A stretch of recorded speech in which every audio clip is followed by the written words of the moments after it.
I am joined this afternoon by Police Chief Charles McClelland, and I'm also joined this afternoon by Vice Mayor Pro Tem Jerry Davis, and by the Chair of the Public Safety Committee, Council Member Brenda Stardage. It is a bittersweet occasion because the Chief has informed me that after much personal thought and consultation with his family, he has decided to resign as Houston Police Chief effective February 26 of 2016. I want to thank Chief McClelland for his 39 years of service to the city. 39 years of service. He has served this city well and has many accomplishments of which he should certainly be very proud, and the city of Houston is certainly very proud of him. The city's crime rate during the 6 years he has been chief is lower than it was for the previous 6 years. In fact, Houston's crime rate is lower than it was decades ago, despite our dramatic population increase. Likewise, citizens' complaints filed against our officers are at a record low. And I want to take the time to note, when there's so much attention to law enforcement across this country, that the city of Houston is not a Baltimore and we're not a Ferguson. And in fact, in large part, the law enforcement community in this city works very well with the community and its leaders in this city. And I give a great deal of credit to Chief McClelland. Whether it is creating new programs aimed at encouraging positive interaction with Houston's youth, organizing a town hall meeting where residents have the opportunity to ask questions, or simply sharing a cup of coffee with residents, Chief McClelland has had a laser focus on improving community relations. And I, as the mayor of the city of Houston, I want to thank him for that. He made a point of meeting regularly with community leaders. Under his leadership, HPD has worked to increase accountability, professionalism, and transparency. The department has been a responsible steward of all its financial resources. The chief is also very personally proud of having been able to have convinced Mayor Parker and the City Council to name HPD headquarters after Officer Edward Thomas, one of HPD's first African-American officers and the department's longest serving officer. And personally, as I look back on the service of Officer Edward Thomas and look to where we are today, Houston has come a mighty long way, and I want to thank him for his stewardship. The decision to leave the department at this time was entirely the chief's decision, and it is happening on his timeline. I'm not yet selected an interim chief. That decision will be made in the coming days. But I now invite Chief McClelland to say a few words to the city, which he has guided and been a part of for the last 6 years as chief, and been a Houston police officer for the last 39 years. All right. Right. Thank you very much, Mayor. I certainly want to thank Councilmember Stardick, Councilmember Davis for being here today and for all of the support they have given me over the years. Let me just start off first by saying I want to thank all the citizens of Houston for allowing me the privilege to serve as your police chief. Secondly, I want to thank all of the employees who have supported me, from the rank and file, from all of our support staff, all of our civilian employees that certainly worked with me to accomplish all of the things that HPD has been able to accomplish in the past 5 to 6 years. Couldn't have done it without them. And last but not least, I want to thank all my family for supporting me over 39 years and understanding how it took every ounce of emotional, physical strength that I had to do this job 365 days a year, 24/7. And being patient with me. My grandchildren, who I don't get to see play Little League sports and other important family events. So I certainly got to thank them. And now they have me all to themselves. I turned 61 yesterday, and this is not a rash or emotional decision, but I have told the mayor in the past few days that, look, this is not a resignation, it's a retirement, and it's not a funeral. I want to make sure that people understand that, and I want folks to be happy for me. It has always good that when a leader goes out and hand off the organization to other leadership when it's not in turmoil. Mayor Turner should be very, very proud of the Houston Police Department. We have a great police department in this city. I live in this city, and I'm going to continue to expect them to protect my neighborhood. So the citizens of this city should be very, very proud of where we have come over the last few years in raising our national profile, enhancing our police community relations, trying to keep our city safe with a dwindling workforce. This city is certainly facing some financial challenges. The police department will be facing some. And it's better that, I leave at this particular point sooner rather than later, because if all of you recall, the very first year that I was sworn in police chief in 2010, we had some layoffs, we had some furloughs in the Houston Police Department. So I've certainly been, battle tested. Cream rise to the top, so it's time for somebody else to step up and take over the roles of HPD, because anyone can manage in good times. So I think that when I drive by HPD headquarters on February the 27th, the day after my last day, I don't think they're going to have a closed sign on the door because Chuck McClelland retired. I think it's going to be open and people are going to be doing their job. So thank you, and thank all of you for all the many press conference interviews and things that we have done together. I truly respect what you have to do and the way that you do your job. All of you have been very, very professional with me. Thank you very much. And let me just say, and like that you said, his retirement doesn't start today. His retirement starts effective February 26th. Until that time, Chief, today is February 22nd, and I expect a full day's work for a full day's pay for the next 24 days. Yeah, well, I'm not taking any time off between here and now. At this time, let me recognize the Vice Mayor Pro Tem, Jerry Davis, for some comments. Thank you. And today is bittersweet. We're coming in last 4 years under Chief McClelland, understanding that how the police engage with our community.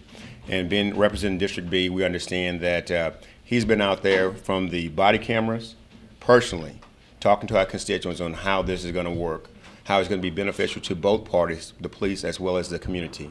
And so we appreciate him and all his work from our PIPs in Northeast and Northwest.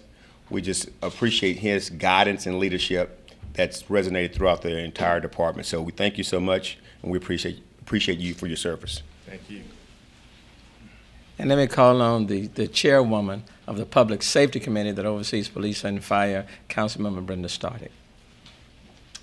Thank you, Mayor. I just want to take this opportunity to congratulate Chief McClelland for an outstanding service as our Chief of Police in the best city in the world and with the finest police department in the world. I think Chief McClelland has raised the bar on professionalism. We came at the same time in 2010, and we were faced with many challenges. We were faced with avoiding layoffs of police and fire. We had to cut when we couldn't find any more places to cut, and still the service that was provided by our police department under his leadership was still the finest. I congratulate him. I will miss his inspirational speeches for the cadets as they come out of their training. If you haven't made one of those, you've missed an opportunity. Many of the times when I wasn't really up for making that drive out to the academy, across town, but knowing that I was going to get to hear him speak to the cadets made it worth the drive. He has raised the bar once again, like I said, for professionalism in the Houston Police Department, and I can't think of a prouder moment, and I'm so proud, Mayor, to be a part of this celebration of a career of outstanding service to the city of Houston. Thank you. Thank you. And now also representing the entire city of Houston in an at-large capacity, let me call on Councilmember Michael Kubosh, at-large city council member. I wish the chief of police the very best. We have the best rank and file police department that I know of anywhere in the nation. I know over the last 22 years many of the officers, and I'm proud of them. And I'm glad that we have a good police department. We have a mayor that's concerned about the future of the city. And Chief, we wish you the very best. And when you go into meetings with a gentleman that's at least a foot taller than you, and he's kind to you, and he listens to you, doesn't always have to agree with me, but he listens and he's concerned. And I've appreciated the times that you've came and talked to me in my office. Thank you, Chief, and thank you, Mayor, for what you're doing here. Thank you. He has a gun. At this time, if there are any questions, we can take them now. Any questions? Mayor, what's the timeline for an interim chief or permanent chief, and sort of what are the top qualifications that you're looking for? Well, certainly we want to continue the strong representation that we have. We want to make sure that we have a person in place that can work with all the police officers that we currently have, roughly 5,300. Someone that's a good manager, someone that can manage well, especially, as the chief said, in tough budgetary times, but at the same time remain and will do everything with the force to keep the city of Houston safe, because safety of our citizenry is number one. Someone who has good people skills. This is a very diverse community, geographically large, but someone that understands the importance of community policing. In terms of a timeline, Chief McClelland will remain active and engaged through February 26th, and then I anticipate an interim selection being made prior to February 26th, or right around that time period, as we look for a permanent chair, a permanent chief. And Mayor, will you be looking within the department? I'm looking within, I'm looking without. It will be, we will engage in a widespread search for the best person to lead HPD, and that will be in the best interest of the city as a whole. But we'll look within, and we'll look from without as well. Any other questions? I've got a couple for the chief. Sure. Chief? Just curious what you would say is your proudest accomplishment as leading the department. Well, I guess it was the honor and privilege of serving this city for so many years, and also the honor and privilege of representing all the men and women over at HPD. I was their ambassador. They supported me, and there's no I in accomplishment. It was we. There's no way that we could have moved forward and progressively as we have in the Houston Police Department without those men and women over there understanding and supporting my vision. Because if you look at when I became police chief in April of 2010, I had 3 simple goals for HPD: enhance police community relations, increase internal communications inside the organization, and improve efficiency by using technology. Amen. I think we made strides on all 3 of those. And it was something that was 3 simple goals, but every employee got it. And when you ask any employee, they understand. No police department can be successful without community policing and good police community relations. And when it comes to internal communications, all employees want to be able to talk to the chief. I had open door. Any employee can come see me. They can email me. There's a lot of great ideas out there, and this is a large operation. I can't run it by myself. So employees welcome that, of being able to meet with me face to face, email me, and get an answer back. And all young officers love technology. If you can find technology that makes their job easier, where they can work smarter and not harder, they'll do it. Chief, just a week ago you said you were just going to stay. What made you change your mind? Well, being the police chief is day by day. And I have told people this over and over, and I tell people that retire every single day. Only you will know. And I used to make a running joke about this, but it's actually true now that I'm at this point in my career, that I'm facing it. I used to tell people, when it's time for me to retire, it'll probably be one morning when I'm lacing up my police boots. And that's the way it happened. It's just, I just feel like I have given all I can emotionally, psychologically, physically, mentally. It's time for someone else to pick up the mantle and go forward. I got, the rest of my life that I got to live. I mean, how many people work on the same job and love it for 39 years? Don't I think I've deserved a little bit of a break. Amen. Amen. One thing that I'm proud of, that when I joined the police department back in the early 70s, I was so proud the very first day that I entered the academy.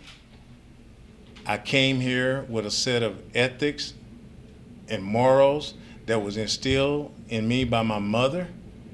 And I'm happy to say, in speaking with her at length last night, I'm leaving with my ethics and morals intact. I didn't give them away in 39 years.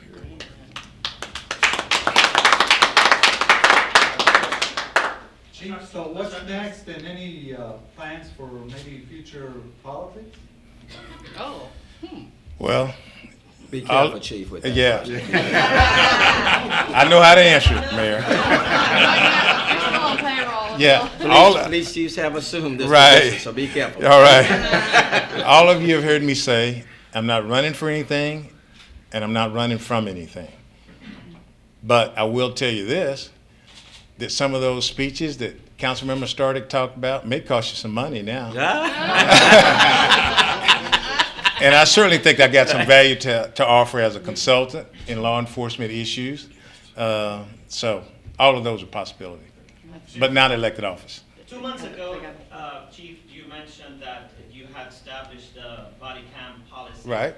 And as we speak right now, there are some organizations like the ACLU downstairs addressing the City Council, stating that your policy probably will somehow damage transparency. What do you take on that? Well, I haven't heard what they've said about it, but we certainly consulted with the ACLU when we were putting our policy together. Certainly people in the legislature listened to the ACLU before the law was enacted. Senator West was very inclusive when this law was crafted. And I was on a panel down at the South Texas School of Law just this past Saturday. Room full of attorneys getting CLE credit, several from Dallas. And they told me that we had the best policy in the country. Now, let me just say this, I'm sorry, but City Council is in session, and we've got people down there, the constituents that directly vote on us. You can catch us at a later time. Thank you so very much. Thank you, Chief. All right, Appreciate thank you. you. Thank you. Thank you, sir. All right, thank you. Thank you, sir.